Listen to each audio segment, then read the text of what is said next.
and the donuts, which is Bear. first for me. You know, Oh, Jack. I see a lot of horrific things on the job, and seeing a dead kid on the side of the road is never going to be easy. But sometimes, like today, it just hits you hard. Really hard.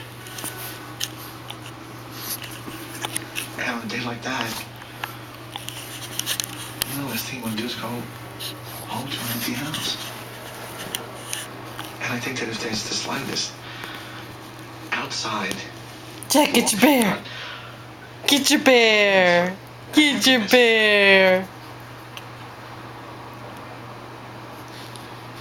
Look, I've been working a lot on the anger and the resentment that I felt towards you and towards this whole situation.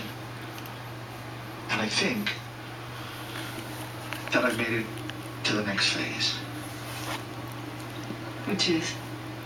Pizza. And forgiveness. Because I always thought that those two things went really well together.